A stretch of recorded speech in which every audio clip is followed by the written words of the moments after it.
नाज़रीन किराम अस्सलामु अलैकुम व रहमतुल्लाहि ताला व बरकातुहू। नाज़रीन किराम 16 अप्रैल को सुप्रीम कोर्ट ने वक्फ बिल के हवाले से जो फैसला सुनाया है उससे हमारे भारत के मुसलमान बहुत ज़्यादा खुश हैं। सुप्रीम कोर्ट के जजों ने गवर्नमेंट के वकीलों से जो सवालात पूछे हैं उससे ये साफ पता चल गया, इससे ये मालूम चल रहा है कि सुप्रीम कोर्ट ने भी मान लिया है, सुप्रीम कोर्ट ने भी तस्लीम कर लिया है कि इस वक्फ बिल में कुछ 2-3 बहुत बड़ी खराबियां हैं जिसकी वजह से इस वक्फ बिल पर स्टे लगाने की ज़रूरत है। वकील साहब ने बहुत शानदार बातें बताई हैं सुप्रीम कोर्ट के जजों की। क्या सवाल सुप्रीम कोर्ट के जजों ने गवर्नमेंट के वकीलों से पूछा जिनका जवाब गवर्नमेंट के वकीलों ने ना दे पाए। आखिरकार वो क्या सवालात थे, चलिए मैं आपको वीडियो दिखाता हूँ। इंशाअल्लाह अज़ीज़ आपको इस वीडियो से पूरा मामला समझ में आ जाएगा।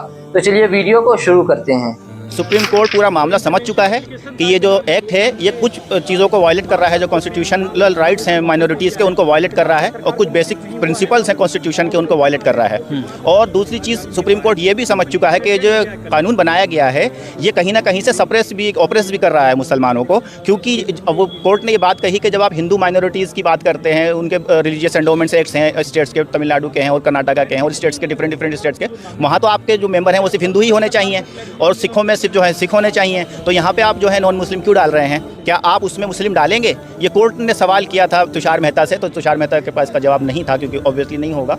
दूसरा चीज़ कोर्ट ने ये कहा कि जो वक्फ बाई यूज़र की आप बात कर रहे हैं कि जिसके पास रजिस्ट्रेशन होगा, जो रजिस्टर्ड है वो ही जो है वक्फ रहेगा। लेकिन मान लीजिए 300 साल पहले 400 साल पहले कोई जो ना वहाँ पर रजिस्ट्रेशन एक्ट था, किसी ने कर दिया, अब वो रजिस्टर्ड कैसे होगा? वो ऑनर तो मर चुका 400 साल पहले, वो तो खत्म हो गया। पेपर क्या मांगेंगे आप रजिस्ट्रेशन के लिए? किससे मांगेंगे और रजिस्टर्ड करने वाला पर्सन कौन होगा? तो इसका जवाब तुषार मेहता के पास नहीं था। तो उसके बाद कोर्ट ने ये कहा कि देखिए ये एक्सेप्शनल केस है। हालांकि जब कोई पार्लियामेंट एक्ट पास करती है, लेजिस्लेचर एक्ट पास करता है तो हम उसको स्टे नहीं करते हैं court generally, but in exceptional conditions, और this is an exceptional condition, तो हमें यहाँ पर इसको जो है स्टे करना पड़ेगा, कुछ इंटरिम रिलीफ देना पड़ेगा ताकि जो है कुछ गलत चीज़ें हैं उसको इंप्लीमेंट ना किया जाए। वो 3 चीज़ें कोर्ट ने मेनली बताई कि क्या हम इंटरिम ऑर्डर पास कर रहे हैं।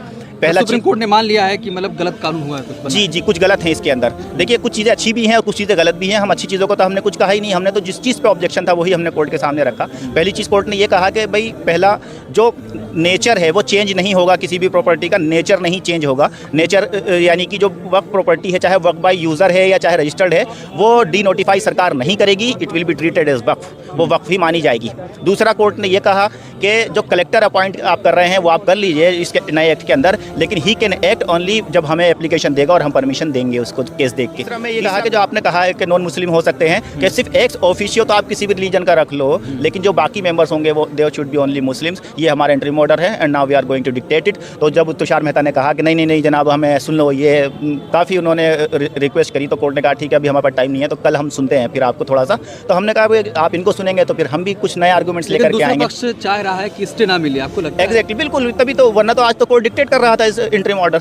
तो वो चाहता है इसको खींचना चाह रही है, लंबा करना चाह रही है। नहीं, लंबा नहीं, सरकार चाह रही है कि भाई कोर्ट उनकी बात समझ जाए, उनके हिसाब से ऑर्डर करे, लेकिन कोर्ट तो कॉन्स्टिट्यूशन के हिसाब से चलेगा ना। तो आर्गुमेंट के हिसाब से क्या लगता है कल कोर्ट ऑर्डर पास कर देगा? हाँ बिल्कुल, इंशाल्लाह स्टे मिलने की उम्मीद है। बिल्कुल, हमें पता चल गया कोर्ट क्या करने जा रहा है। ये तो सिर्फ एक एक्सेप्शनल टाइम मांगा है तुषार मेहता ने कि भाई मुझे कुछ और रखने दो कोर्ट को। हो सकता है कोर्ट हमारी बात न समझ पाया हो तो कुछ नए तरीके से रखने दो ताकि कल कोर्ट समझ जाए। But as on today court has understood what he has to do. मतलब जिस उम्मीद से आप गए थे वो कोर्ट से हो गया, पूरा हो गया, जस्टिस जो है वो मिलेगा, पूरा मिलेगा। नाज़रीन किराम आप लोगों ने वीडियो देखी।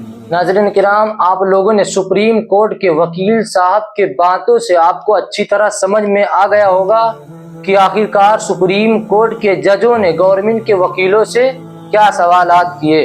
नाज़रीन किराम सुप्रीम कोर्ट के जजों का ये साफ कहना है कि जब आप बोर्ड के अंदर किसी भी मुस्लिम मेंबर को नहीं रख रहे हैं तो यहाँ पर वक्फ बोर्ड की कमेटी में हिंदू मेंबर क्यों रख रहे हैं। नाज़रीन किराम आप लोगों ने इस वीडियो से पूरा मामला, पूरी जानकारी हासिल होगी, पूरा मामला आपको समझ में आ गया होगा।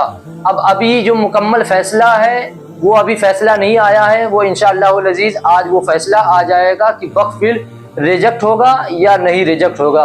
तो उसके लिए आप लोग इंतज़ार करें और इंशाअल्लाहुल अज़ीज़ अगली वीडियो लेकर हाजिर होऊंगा आप लोगों की खिदमत में कि वक्फ बिल रिजेक्ट हो गया है या नहीं रिजेक्ट हो गया है, आखिर सुप्रीम कोर्ट ने क्या फैसला सुनाया है, वो वीडियो में लेकर के आप लोगों की खिदमत में हाजिर होऊंगा। वीडियो अच्छी लगी हुई हो तो वीडियो को लाइक करें, वीडियो को जितना हो सके उतना शेयर करें, और वीडियो पसंद आई हुई हो तो वीडियो को लाइक करें। चैनल पर नए हो तो हमारे चैनल में दीनी बातें को सब्सक्राइब कर लें। अस्सलामु अलैकुम व रहमतुल्लाहि तआला व बरकातहू।